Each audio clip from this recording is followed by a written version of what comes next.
জয় মা তারার নাম নিয়ে আজকের আরেকটা নতুন ব্লগ তোমাদের সঙ্গে শুরু করলাম। তো যাই হোক friends, welcome back to my another blog. তো কেমন আছো তোমরা সবাই? জয় মা তারা।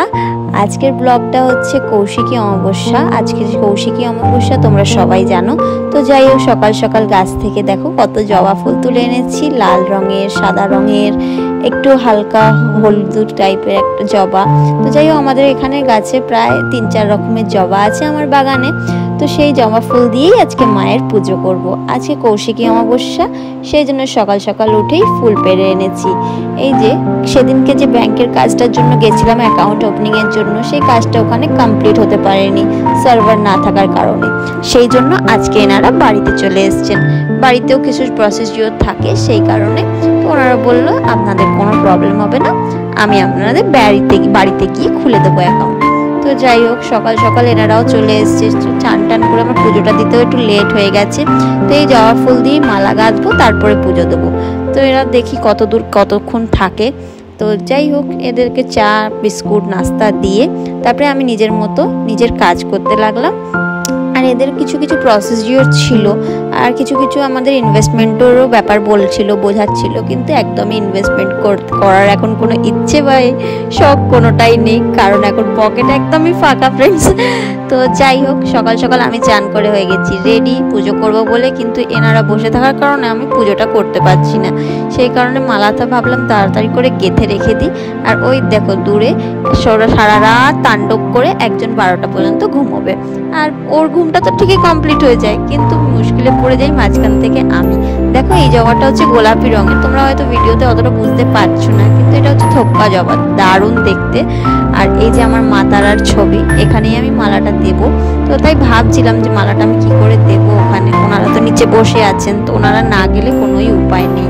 আরেকটা জিনিস তোমাদের সাথে আজকে শেয়ার করছি ফ্রেন্ডস, দেখো এই যে পিকচারগুলো তোমাদের মনে হতে পারে যে এটা কেনা বা কোথাও মানে অন্য কারোর পেন্টিং, কিন্তু বিশ্বাস করো এটা হচ্ছে আমার হাজব্যান্ডের পেন্টিং, আর এটা হচ্ছে আমার শ্বশুর মশাইয়ের পেন্টিং, মানে বাপির পেন্টিং করা, নিজের হাতের তৈরি ফ্রেন্ডস। তো এই দেয়ালটাকে আমি এইভাবে সাজিয়েছি, তোমাদের সাথে একটু শেয়ার করে নিলাম। পছন্দ হলে প্লিজ লাইক কমেন্ট শেয়ার করো। আর দেখো এই পিকচারগুলো জাস্ট ছবির মতো, যেখানে আমি বাঁধাতে দিয়েছিলাম তিনিও বলছেন যে এইসব ছবি এখন আর পাওয়াই যায় না। আর এখন অনেকগুলো বাকি আছে, ভেবেছি আরও অনেক শখ ইচ্ছে আছে, সেগুলো পূরণ করব। আর এটা আমার হাজব্যান্ডের আঁকা, এটা রিসেন্টের আঁকা, দেখো ডেটও নিচে লেখা আছে, এই বছরেরই আঁকা। বাকিগুলো আমার বাপির আঁকা, মানে আমার শ্বশুর মশাইয়ের আঁকা। তো কমেন্ট করে নিশ্চয়ই জানিও কেমন দেখাচ্ছে আমার ওয়ালটা।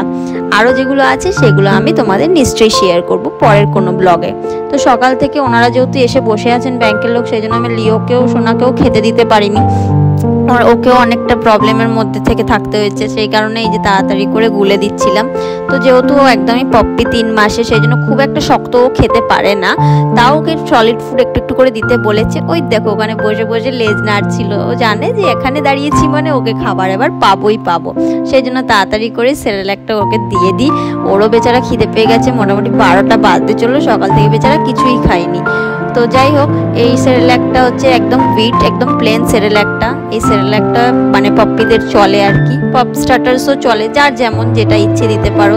খাবারের সাথে জল তো অবশ্যই দিতে হবে। দেখো কত তাড়াতাড়ি করে খেয়ে নেবে, এত সোনা গুড বয়। কিন্তু ওই যে যখন কামড়াতে দৌড়ায় তখনই তো ভয় লাগে না, সেই জন্যই এক্সচেঞ্জের কথা মনে পড়লেই খারাপ লাগছে। আমার হাজব্যান্ডের একদম ছোট বয়স থেকে এনেছিলাম, কিন্তু কেন যেরকম করছে সেটাই বুঝতে পারছি না। তো যাই হোক, দেখো সকাল সকাল ওনারা চলে গেছেন সব কাজ সেরে, এখন বাজে প্রায় 12:30। তা আমি এখনো জল পর্যন্তও খাইনি। আজকে একটু মা তারাকে পুজো করব, একটু মালা দেব, তারপরে খাবো। তো যাই আমি হাতেই জবা ফুলগুলো দিয়ে মালা গেঁথে নিচ্ছিলাম। আর এই কৌশিকী অমাবস্যাতে শুনেছি নাকি যে বামা খেপা, যিনি মানে সাধক বামা খেপা, উনি মা তারার লাভ করেছিলেন, সিদ্ধি লাভ করেছিলেন। উনি তপস্যা করে মা তারার দর্শন পেয়েছিলেন এই দিনে। তাই জন্য তারাপীঠ যে মহাপীঠ, সেই পীঠে আজকে প্রচণ্ড পরিমাণে খুব উৎসব হয়, খুব বড় করে উৎসব হয়। দেখো আমি তারা মায়ের ছবিটাকে নামিয়ে পরিষ্কার করে ভালো করে এই মালাটা লাগানোর চেষ্টা করছিলাম, কিন্তু কিছুতেই বুঝতে পারছিলাম না যেটা আমি কি করে লাগাবো, কারণ এখানে কোনো পেরেক বা সাপোর্টের জন্য কিছু ছিল না। তো তারপরে আমি বুদ্ধি করলাম যে মা তারার কাছে যে আমি মালাটা লাগাই, যেটা প্লাস্টিকের মালা, সেটার মধ্যে সুতোটা জড়িয়ে নিলে তাহলেই হয়ে যাবে। তো আজকের ব্লগটা এতটাই ফ্রেন্ডস। তো দেখতে থাকো আর সঙ্গে থাকো, আর তোমাদের প্রচুর প্রচুর ভালোবাসা আর সাপোর্ট দিও ব্লগটাকে। তো দেখা হচ্ছে নেক্সট ব্লগে, ততক্ষণ সবাই ভালো থেকো, সুস্থ থেকো। আর কি বলবো, জয় মা তারার নাম করে এই ব্লগটা এখানেই শেষ করছি। দেখো আমার মা তারা